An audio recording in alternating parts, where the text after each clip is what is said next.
The shortest book with the greatest lesson, Obadiah, when pride meets God's justice. 21 verses. Just 21 verses. The shortest book in the entire Old Testament. You can read it in less than 5 minutes. But don't be fooled by its size. Because in these few words lies one of the most powerful and frightening messages in the entire Bible. A message about pride, about revenge, about divine justice, and about how God sees when you rejoice at your brother's downfall. The prophet's name? Obadiah, which means servant of the Lord. And the message God gave him shook an entire nation. The unknown prophet.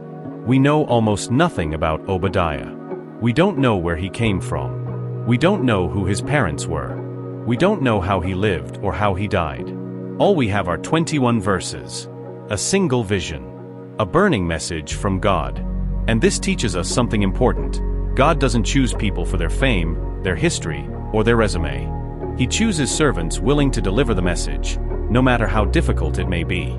Obadiah means servant of the Lord. And he was exactly that. A servant who heard God's voice and was not afraid to proclaim it. Because the message God gave him was not for the weak. It was not for the popular. It was a sentence. A declaration of judgment. Against an entire nation. Edom. The root of hatred.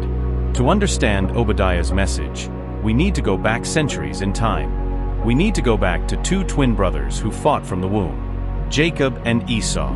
Esau, the firstborn. Strong, hairy, a hunter. He despised his birthright for a bowl of lentils. Jacob, the deceiver. He stole his father's blessing. He fled in fear of his brother's revenge. Years later, when they met again, there were tears, embraces, reconciliation. But the peace was superficial. The wound never completely healed. Esau settled in Seir, in the mountains of Edom. His descendants became the Edomites. Jacob became Israel. His descendants, God's people. Two brothers, two nations. A rivalry that would span millennia. The pride of the mountains. Edom was a natural fortress. Built on the red rocks of Petra, surrounded by steep mountains, practically impregnable. The Edomites looked down on everyone. Literally and figuratively. Who can bring me down to the ground? They mocked. We are in the heights. We are untouchable. And then came the word of the Lord through Obadiah. The pride of your heart has deceived you, you who live in the clefts of the rocks and make your home on the heights, you who say to yourself, who will bring me down? Though you soar like the eagle and make your nest among the stars, from there I will bring you down, declares the Lord. God was saying, your mountains will not protect you from me. Your fortress will not save you. Because the problem is not in your walls. It's in your heart. Pride, arrogance, haughtiness. Edom had become unbearable in God's eyes. The day of the fallen brother. But Edom's pride was not the only problem. There was something worse. Something that touched God's heart in a special way. Betrayal. When Jerusalem was invaded. When the Babylonians destroyed the city. When God's people were massacred, plundered, taken captive. Edom didn't just watch. Edom applauded. Worse, Edom participated.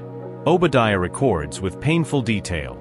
You should not have looked down on your brother in the day of his misfortune. You should not have rejoiced over the people of Judah in the day of their destruction. You should not have boasted in the day of their trouble. You should not have marched through the gates of my people in the day of their disaster. You should not have gloated over their calamity. You should not have seized their wealth. You should not have waited at the crossroads to cut down their fugitives. You should not have handed over their survivors. 8 times. You should not have.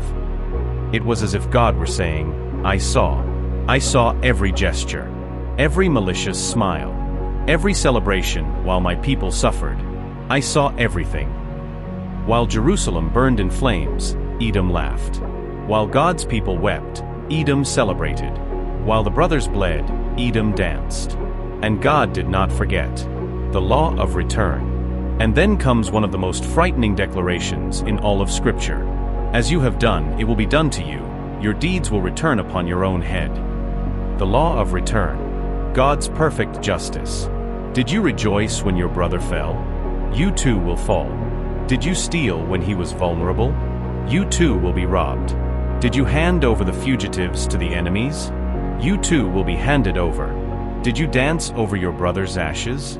You too will become ashes. As you have done, it will be done to you. It's not revenge. It's justice. It's the harvest of what was sown. And the prophecy was fulfilled. Completely. Edom, the proud nation that mocked Jerusalem's fall, was totally destroyed. It disappeared from history. Today, there is not a single living Edomite. The fortress that seemed impregnable? Ruins. The mountains that promised protection? Silence. God fulfilled every word through his servant Obadiah. God's heart revealed. But why did God react so strongly? Why an entire book dedicated to Edom's judgment? Because Edom betrayed a brother. Remember? Esau and Jacob were twins. Brothers. The same lineage. The same blood.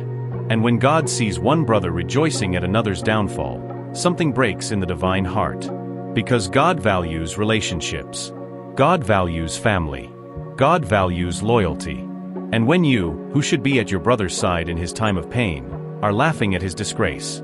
When you, who should be helping, are applauding the destruction. When you, who should be weeping together, are celebrating. This is not just wrong. It's an abomination in God's eyes. Obadiah reveals something profound about God's heart.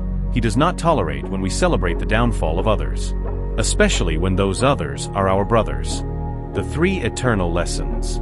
From these 21 sacred lines, 3 lessons explode into our lives today. First lesson: pride precedes the fall. The pride of your heart has deceived you. Edom thought itself untouchable. Its mountains were its confidence. Its position was its security. But God said, "Though you make your nest among the stars, from there I will bring you down." Nothing is too high for God's hand to reach. No position makes you immune to divine judgment. No achievement places you above the need for humility. Pride always, always, always precedes the fall. Second lesson: as you do, so it will be done to you. The law of return is not just spiritual. It's practical. The way you treat others comes back to you.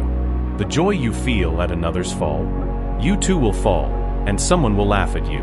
The help you deny to a brother in need, when you need it, there will be no one to help you. The cruel words you speak, they will return as swords against you. God established a law in the universe. We reap what we sow, and the harvest always comes. Third lesson: God sees when you rejoice at others' downfall. You should not have. 8 times God said this, because he saw every gesture, every word, every secret thought of malicious joy. Do you think no one notices when you smile inside seeing your colleague being fired? Do you think it goes unnoticed when you gossip about someone's fall? Do you imagine God doesn't see when you secretly celebrate the misfortune of the one you envy? God sees. And he does not remain silent forever. Obadiah for today. We live in an era of social media. An era where others' downfall has become entertainment. Politicians fall, and we celebrate. Influencers make mistakes, and we make them go viral. Pastors sin, and we share with pleasure. Colleagues fail, and we comment in group chats. Brothers stumble, and we post indirect messages. And we think it's normal. We think it's justice. We think they deserved it. But Obadiah shouts through the centuries, "You should not have." God is watching us, seeing our reactions, measuring our hearts, recording our malicious celebrations. And the same law that destroyed Edom remains active. As you have done, it will be done to you. The hope at the end. But the book of Obadiah doesn't end only with judgment. It ends with hope. Deliverers will go up on Mount Zion to govern the mountains of Esau, and the kingdom will be the Lord's. God doesn't only judge pride. He restores the humble. Edom fell, but Israel was restored. The proud was destroyed, but the repentant was lifted up. The final message is clear: God always has the last word. And his final word is about his kingdom, about his victory, about his glory. The kingdom will be the Lord's. 21 verses. The shortest book of the Old Testament, but it contains truths that can change your life today. Examine your heart. Is there pride there? Is there arrogance? Is there that secret feeling of superiority? God is saying, be careful. The pride of your heart may be deceiving you. Examine your reactions. How do you respond when someone falls? Do you feel pity or pleasure? Do you pray or gossip? Do you help or applaud? God is saying, you should not rejoice at another's misfortune. Examine your actions. How do you treat those who have fallen? Do you kick them or lift them up? Do you mock or console? Do you abandon or remain? God is saying, as you do, so it will be done to you. The servant of the Lord called Obadiah delivered his message thousands of years ago, but it echoes today with the same force, because God remains the same. Pride still precedes the fall. The sowing still determines the harvest. And God still sees when you rejoice at your brother's downfall. A small book, a giant message. Obadiah teaches us that size doesn't determine power. That brevity doesn't mean superficiality. That a few words from God are worth more than thousands of human words. 21 verses that shook a nation. 21 verses that changed history. 21 verses that still speak today. The question is not whether God will act. The question is, when he acts, which side will you be on? On the side of Edom's pride? Or on the side of Zion's humility? On the side of those who mock? Or on the side of those who console? On the side of those who rejoice at the fall? Or on the side of those who lift up the fallen? As you have done, it will be done to you. Choose wisely. If this message touched you, leave your like. Share it with someone who needs to hear about pride, justice, and humility. Subscribe to the channel for more studies of forgotten books of the Bible that bring powerful messages for today.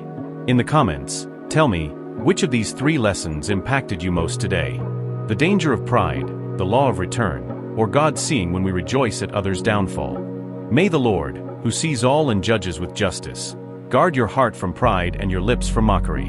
And may you be the one who lifts up the fallen, not the one who dances over their ruins. The kingdom will be the Lord's. Until the next video. As you have done, it will be done to you. Your deeds will return upon your own head. Obadiah 1 verse 15.